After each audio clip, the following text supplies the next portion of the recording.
Today's an important day where we can be together, we can experience we are one, and we're glad you're here. It's been too long, huh? Emerging from COVID-19 pandemic, coming together is especially meaningful, and historically, pandemics have forced humans to break with the past and start with the world anew. And this one is no different. It's a portal. It's a gateway between one world and the next. So in the space between our collective lockdown and our return to this new world, we really must advance our mission to end hunger. Now is the time. So tonight, I hope we leave here as ambassadors for change. Every one of us are needed. Let me say a little bit more about why I'm here, joining you in this journey to end hunger. I'm here in part because of my family history. Around 100 years ago, my grandparents were farmers on the western slope of the Appalachian Mountains in Kentucky. Now, if you were to visit them then, you would find a very rudimentary farm. They grew corn and sorghum, they had a few livestock, some orchard trees, no tractors, nothing was mechanized, everything done manually. And they were dependent upon the weather, the rainfall. The growth of just a few crops every year determined their survival. They traded and bartered, they stored grains, and they certainly knew hunger. So the risk of food security, it's not unlike the farms that I visited throughout my career in Africa and Asia and the Americas. So when I meet people in villages, I immediately recognize their hard work and the tireless human spirit, the desire to create something better that we all have. And I'm also here because I'm committed to the empowerment of women and girls, which we hold as mission critical here at the Hunger Project, absolutely. Now, as my grandmother would say, I've come by this honestly. When I was just 7 years old, I used to watch a show on television called What About Women? Now, each week a new guest would come on, a lawyer, a doctor, maybe an entrepreneur, and she would discuss her career. Now, you may be asking yourself, why would a 7-year-old watch public television and a show called What About Women? Well, it's because the host of that show was my mother. And she's with us tonight. Hi, Mom.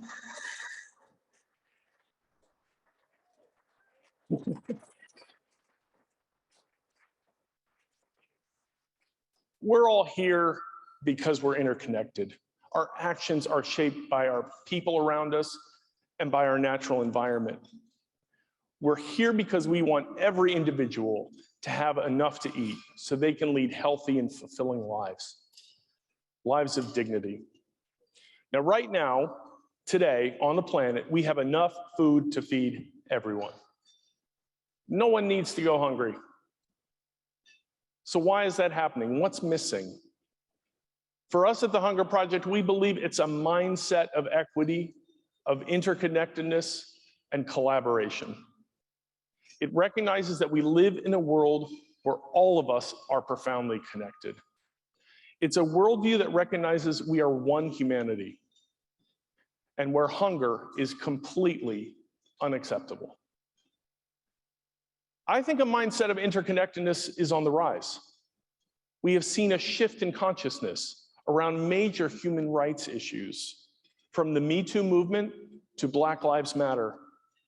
There's been a groundswell of support for change. We have more work to do, systems need to change, but increasingly, a world without equity and justice is simply unacceptable. So what about hunger? When will hunger be unacceptable? We all know what it is to be hungry, missing breakfast, feeling our stomachs growl, our bodies fatigue. But most of us here don't know what it's like to live with chronic hunger, the kind of hunger we address at the Hunger Project. It's missing more than just breakfast. It's missing daily sustenance and nourishment. Eating once a day or going a few days without food, it can be common for those living in hunger. and meals without protein or nutrients. The more meals missed, the more severe hunger affects minds and bodies with a ripple effect on entire communities, sometimes for generations. And when we see chronic hunger, it screams out to us. That part of us that really craves interconnectedness and to end human suffering. So one of the first times I saw hunger was in Romania in the early 90s. Like most big cities, Bucharest has several thousand people without homes. And I've never forgotten walking to the train station one afternoon and seeing about 36 children outside the station and several adults desperate for their next meal. One frail girl, she's no older than 10, she approached me with her younger sister, and she walked right alongside me as I watched the train.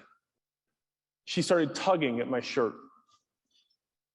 She was silent, but her big brown eyes spoke volumes.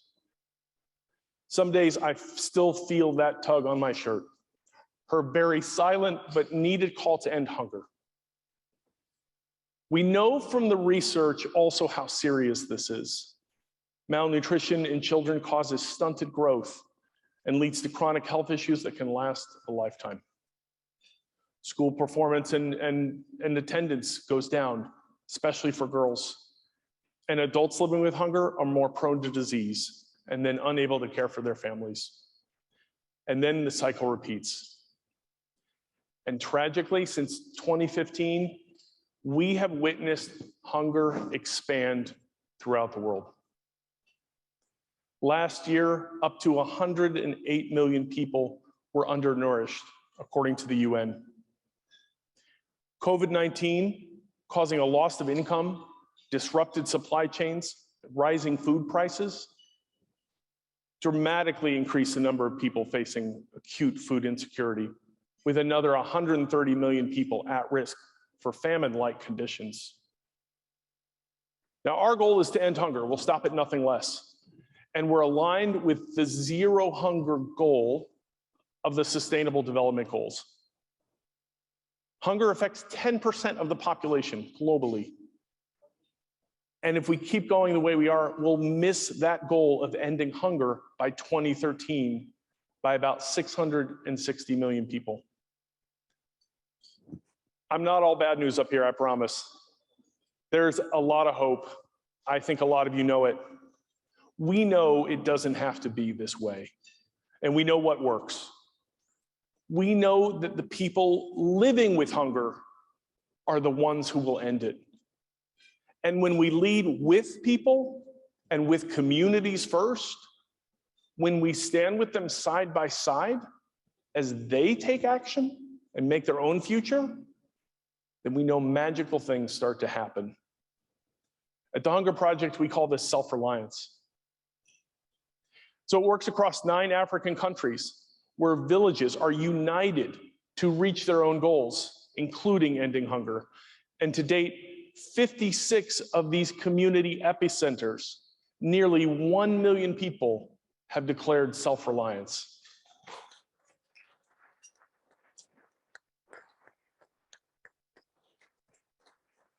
We see it work in Bangladesh, where women in over 180 unions have amplified their voices to assert their rights and create a better future for their daughters.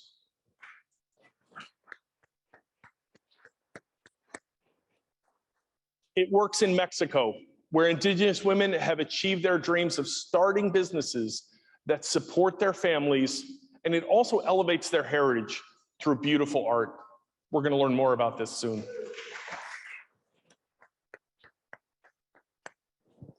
And it works through the movement for community-led development, where thousands of local community-based organizations have come together to create a voice for change.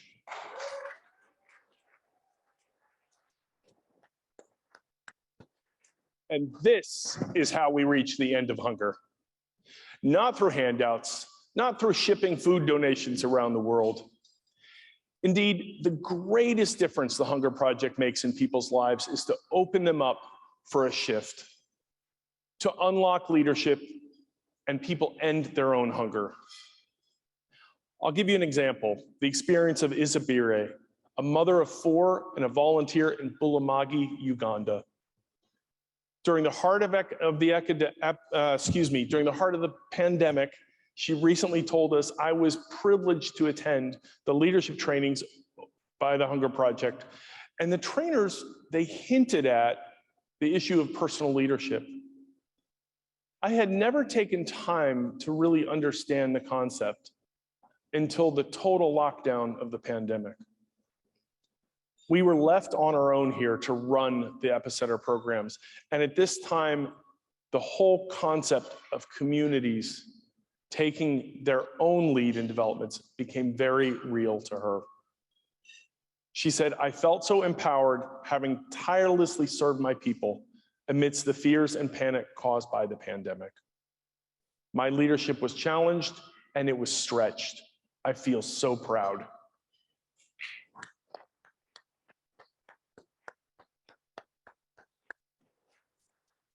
Now, community members establish and manage their own programs for more than just food security and nutrition. They also address health, education, microfinance, water and sanitation, because we know these problems are interconnected. A community like Bulamagi follows 4 distinct phases over a period of from between 5 to 8 years on a path towards sustainable self-reliance. Our team is especially excited to share our hope in the future with you tonight through music, through discussion, through videos, and through engagement. Throughout our history, we've also moved collective understanding to bring about the end of hunger. We've helped the world shift thinking. From hunger is inevitable to hunger can end. From hungry people are the problem to hungry people are the solution. From top down to bottom up approaches for sustainable long-term solutions. From women being excluded to women being elevated as leaders and change agents in ending hunger. We're at a unique time in history right now, and we really are called to shift mindsets once again towards greater empathy and interconnectivity. Let's build back better. We must make hunger unacceptable. And as Shuri mentioned, we're now embarking on a new 5-year 10x or 300x strategy. Clearly, the world needs more of our gender-focused, community-led self-reliance. And of course, the world is much different today than it was even 5 years ago. In preparing for the strategy, we went to our staff and communities and investors, and we said, how has the world changed? What does that mean for the Hunger Project? Here are a few of the things we heard.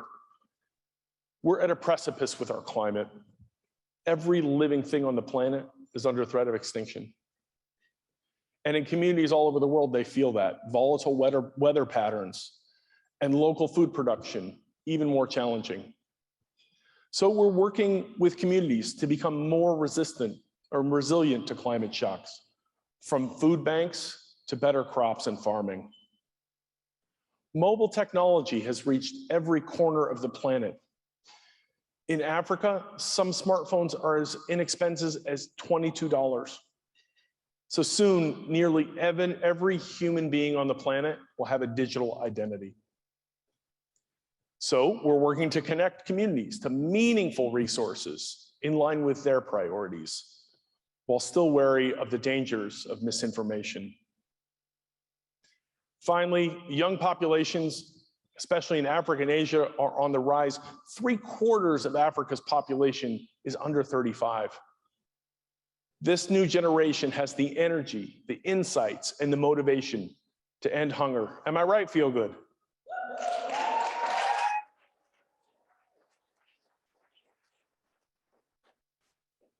So our new strategy will do more to engage young people and tap into the entrepreneurial spirit and enthusiasm. Now, with each one of these, there's challenges and opportunities, but needless to say, we are needed more than ever before. Our ambition is that our next 5 years amplifies our work, making even greater impact. And once again, we're calling for a change, a mindset shift to one of equity, interconnectedness, collaboration that recognizes we live in a world where all of us and the natural world that sustains us are profoundly connected. It's a world where hunger is completely unacceptable.